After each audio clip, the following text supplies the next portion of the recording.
Yes, welcome everyone.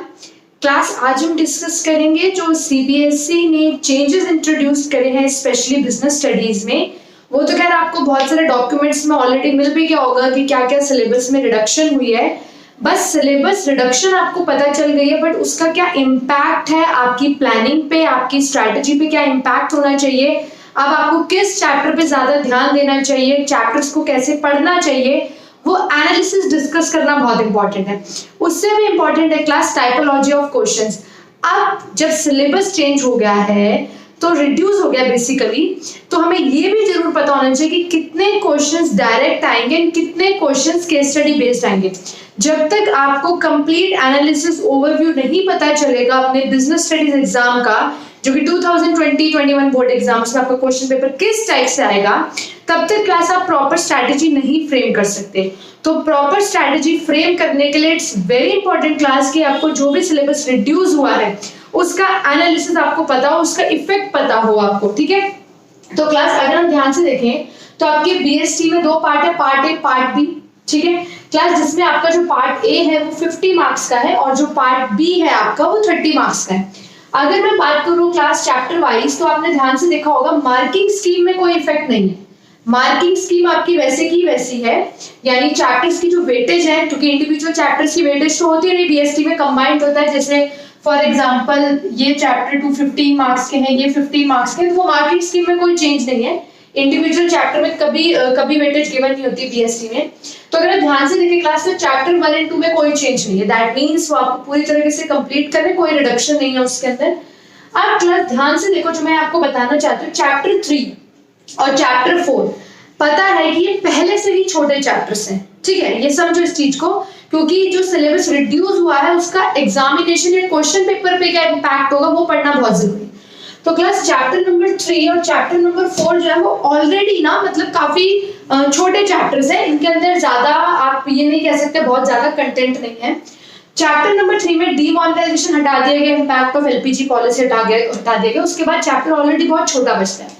Similarly planning में जो सबसे ट्रिकी टॉपिक था, मतलब जिसकी केस स्टडीज बच्चे गड़बड़ करते ही करते थे, बहुत ट्रिकी केस स्टडीज आती थी, that is types of plan, वो टॉपिक पूरी तरीके से रिड्यूस कर दिया गया। अब लिमिटेड 4-5 टॉपिक्स बचे प्लानिंग में। अब क्लास में आपको ये बताना चाहती हूँ कि ये जो छोटे चैप्टर्स थे ऑलरेडी और उनके अंदर रिडक्शन होगी, लाइक कंज्यूमर प्रोटेक्शन, तो इन चैप्टर्स के अंदर जब रिडक्शन हो गई और लिमिटेड 4-5 टॉपिक्स बचे हैं, तो इन चैप्टर्स के अंदर स्पेसिफिकली आपको एनसीईआरटी रीड करनी ही करनी है। वैसे तो आपको सभी में एनसीईआरटी रीड करनी है, बट जिन चैप्टर्स को बहुत छोटा कर दिया गया है, आप ध्यान रखना क्लास, क्वेश्चंस फ्रेम करते टाइम जो ट्रिकीएस्ट क्वेश्चन होते हैं, मोस्ट ट्रिकी क्वेश्चन, वो बनेंगे इन्हीं चैप्टर्स में से, क्योंकि इनके टॉपिक इतने कम हो गए। 3 to 4 topics, 4 to 5 topics planning में बचे हैं, 4 to 5 बिजनेस एनवायरनमेंट में बचे हैं, इतने कम टॉपिक्स इन चैप्टर के अंदर बचे हैं कि सीबीएसई आपसे एक्सपेक्ट कर रही है कि आप इन चैप्टर्स को थॉरली स्टडी करो, थॉरली रीड करो, ठीक है। तो खास करके, वैसे तो सभी चैप्टर्स में एनसीईआरटी रीड करनी है, बट इन चैप्टर्स में आप गलती से भी कुछ इग्नोर मत कर देना, छोटा सा, क्योंकि जिनके टॉपिक्स कम है वहां से ट्रिकीएस्ट क्वेश्चन निकलेंगे ही निकलेंगे, क्योंकि इनके अंदर ना डायरेक्ट क्वेश्चंस का स्कोप वैसे ही कम है। आप खुद समझो, इतने छोटे चैप्टर्स हैं, इनमें डायरेक्ट क्वेश्चन का स्कोप ऑटोमेटिकली कम हो जाता है जब टॉपिक्स ही कम बचते हैं। तो यहाँ से निकलेंगे आपके डीप एनालिटिक्स वाले क्वेश्चन, यानी टफ केस स्टडी। अगर 1 मार्क्स क्वेश्चन है तो ट्रिकीएस्ट क्वेश्चन जो बच्चे जनरली इग्नोर कर देते हैं। तो क्लास आपको इन क्वेश्चंस पे, इन चैप्टर्स पे स्पेसिफिकली ध्यान देना है और फुल डिटेल में, इनके जो टॉपिक्स कम है बट उन कम टॉपिक्स को फुल डिटेल में स्टडी करना है। अगर हम बात करें क्लास ऑर्गेनाइजिंग की, तो फॉर्मल इनफॉर्मल ऑर्गेनाइजेशन का एक सिंपल सा टॉपिक था, वो सीबीएसई ने रिड्यूस करा है, तो it's more a kind of a loss for you instead of benefit. Staffing is a part of HRM, बहुत छोटा सा टॉपिक था, लीस्ट इंपॉर्टेंट था, इस पे बच्चे वैसे भी ध्यान नहीं देते थे। तो 5 और 6 चैप्टर में ऐसे सच आपके लिए कोई चेंज नहीं आया है, जो टिपिकल डिफिकल्ट टॉपिक्स थे वो सब वहीं के वहीं है। हाँ, डायरेक्टिंग में yes class, barriers to communication and how to overcome this barrier, बहुत लेंथी टॉपिक था, इंपॉर्टेंट केस स्टडी टॉपिक था, ये रिड्यूस हुआ है। अगेन चैप्टर छोटा हो गया है, कम टॉपिक्स बचे इसके अंदर। वैसे ही सीबीएसई ने 2-3 इयर्स बैक और डायरेक्टिंग को छोटा कर दिया था, बच्चा कुछ और छोटा कर दिया, तो ये भी उन्हीं चैप्टर्स में से आता है क्लास जिन पे आपको स्पेशल फोकस करना है, ठीक है। कंट्रोलिंग में वैसे ही छोटा चैप्टर था, एक और टॉपिक इजी सा टॉपिक कट कर दिया, relationship between planning and controlling, that is not of so much effect. Chapter number 9 and 10 जो बच्चों को काफी टफ लगते हैं, फिनेंस से रिलेटेड चैप्टर होते हैं, financial management and financial market, obviously उसमें कोई चेंज नहीं करा सीबीएसई ने, ऑलरेडी चैप्टर टिपिकल है, टफ है, all the topics are very important. Marketing में भी कोई खास चीज नहीं है, सिर्फ फिजिकल डिस्ट्रीब्यूशन के अंदर जो आपके कंपोनेंट्स हैं और आप कह सकते हो चैनल्स ऑफ डिस्ट्रीब्यूशन, जो बहुत ही इजी टॉपिक था वो रिड्यूस हुआ है। कंज्यूमर प्रोटेक्शन में यस क्लास, जो इंपॉर्टेंस ऑफ कंज्यूमर प्रोटेक्शन, एक लेंथी टॉपिक था और मतलब कह सकते हो बड़ा टॉपिक था इंट्रोडक्शन का और चैप्टर का, वो रिड्यूस हो गया। रोल ऑफ एनजीओस रिड्यूस हो गया तो चैप्टर ऑब्वियसली छोटा हो गया, छोटा होने के बाद बात वही आती है, लिमिटेड टॉपिक बचते हैं डायरेक्ट क्वेश्चंस के लिए। तो इन चैप्टर्स में से केस स्टडी बहुत ज्यादा एनालिसिस वाली आएगी, तो इन चैप्टर्स को तो क्लास आप मार्क कर लो 3, 4, 7 एंड 12, जिन पे तो आपको एक्सेस ध्यान देना है, बाकियों पे देना है वो तो देना ही है, बट इन पे स्पेसिफिकली ज्यादा ध्यान देना if you want to score full marks, क्योंकि मेरा टारगेट हमेशा उन बच्चों की तरफ रहता है जो बहुत अच्छे मार्क्स स्कोर करना चाहते हैं। तो एफर्ट सब करते हैं बेटा, बट आपको उसे डायरेक्शन देनी पड़ती है कि आपके मार्क्स अच्छे हैं। कई बच्चे होते हैं पूरा पूरा दिन पढ़ते हैं और बहुत ज्यादा एक सब्जेक्ट पढ़ते हैं, फिर भी वो 85 नंबर 80 नंबर लाते, ज्यादा नहीं ला पाते। तो बात वही होती है, एफर्ट सब करते हैं बट आपको उसे प्रॉपर डायरेक्शन देनी होती है, आपको प्रॉपर प्लानिंग के साथ पढ़ाई करनी है। अब देखो क्लास, मैं अब डिस्कस करती हूँ बहुत इंपॉर्टेंट चीज, that is question paper design. वो बहुत इंपॉर्टेंट है क्लास। क्वेश्चन पेपर डिजाइन में आप खास ध्यान दें, जो आपके रिमेम्बरिंग एंड अंडरस्टैंडिंग वाले क्वेश्चन, यानी मैं बेसिकली कहूं अगर तो direct questions, mostly direct questions जो होते हैं आपके रिमेम्बरिंग एंड अंडरस्टैंडिंग, वो आपके 44 मार्क्स के कर देंगे।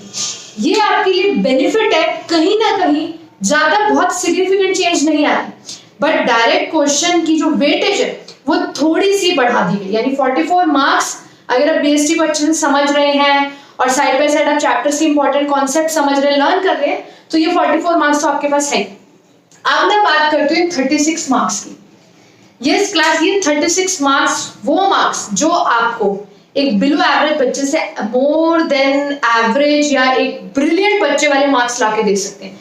ये वही 36 मार्क्स होते हैं जो आपके बीएसटी के एग्जाम को टफ बनाते हैं और आप मार्क्स लूज करते चले जाते हो। That is regarding case studies. तो क्लास जो hot case study, high order thinking skill वाली केस स्टडी, या जिन्हें हम कह सकते हैं ट्रिकी केस स्टडी, जो अप्लाइंग वाली होती है, डायरेक्ट आपको नॉलेज डायरेक्ट अप्लाई करनी है, वो अब 19 मार्क्स की आएगी, 23.75% आपके पूरे एग्जाम में से।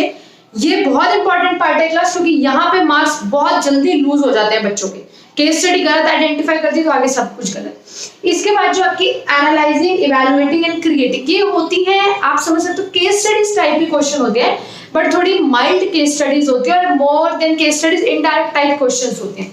इजी कह सकते हो आप, ये कह सकते हो कि केस स्टडीज का इजी वर्जन वो है आपका 17 मार्क्स का, लेकिन अगर मैं क्लियर बात बोलूं तो 36 मार्क्स का पेपर ऐसा है जो आपकी कॉन्सेप्चुअल क्लैरिटी को चेक करेगा।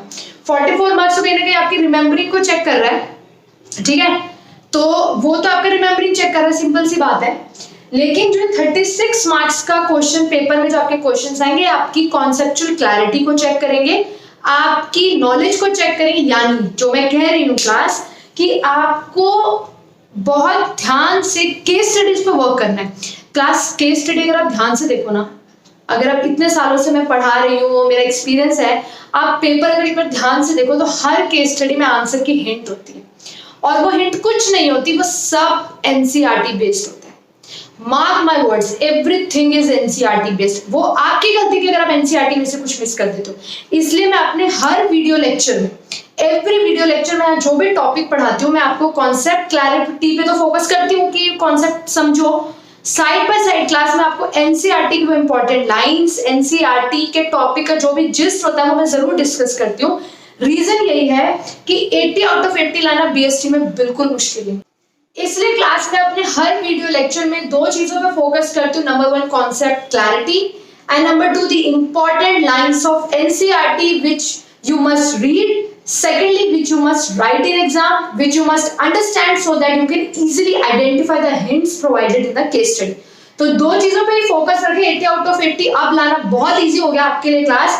दो चीजें क्या, concept clarity and important lines of NCERT, जो दोनों चीजें मैं अपने वीडियो लेक्चर में डिस्कस करती हूँ। तो अगर आप वीडियो लेक्चर बहुत ध्यान से सुनते हैं और इंपॉर्टेंट लाइंस एनसीईआरटी जब मैं बता रही हूँ तो उनको नोट डाउन करते हैं, तो क्लास 80 आउट ऑफ 80 लाना आपके लिए बहुत इजी हो जाएगा। तो क्लास आपने देख लिया कि कुछ ये जो आपके 4 चैप्टर्स इन पे थोड़ा स्पेशल ध्यान दीजिए, बाकी सब पे तो देना ही है। 4 चैप्टर्स में कोई सिलेबस चेंज नहीं है, बाकी मैंने आपको बता दी क्या क्या टॉपिक्स रिड्यूस हुए हैं, कुछ चैप्टर्स में कोई खास टॉपिक रिड्यूस नहीं हुए।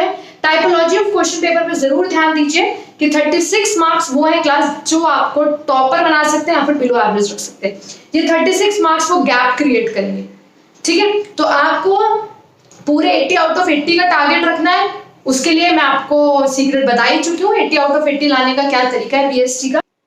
So class after this discussion मैं ये कहूंगी अब आप प्रॉपर प्लानिंग के साथ अपने बीएसटी एग्जाम में अच्छे मार्क्स लाने के लिए पढ़ें, प्रॉपर स्ट्रैटेजी बनाएं। स्ट्रैटेजी बनाने के लिए आपको क्लियर हो गया है कि इन चैप्टर्स पे कैसे फोकस करना है, कितना एनसीईआरटी रीड करना है, कॉन्सेप्चुअल क्लैरिटी कैसे पढ़ना है, कहाँ से पढ़ना है। तो अब आप पूरा प्लान चॉक आउट कर सकते हैं अपना। Then how will you score full marks, और जो भी आप टारगेट चाहते हैं कि आपके अच्छे मार्क्स हैं बीएसटी में। सो क्लास जब कंप्लीट सिनेरियो आपको क्लियर है, ओवरव्यू क्लियर है, तो आपके लिए प्रिपेयर करना इजी हो जाएगा। अपना बहुत अच्छे से सोच समझ के प्लान चॉक आउट कीजिए और अपने बीएसटी एग्जाम के लिए प्रिपरेशन स्टार्ट कीजिए।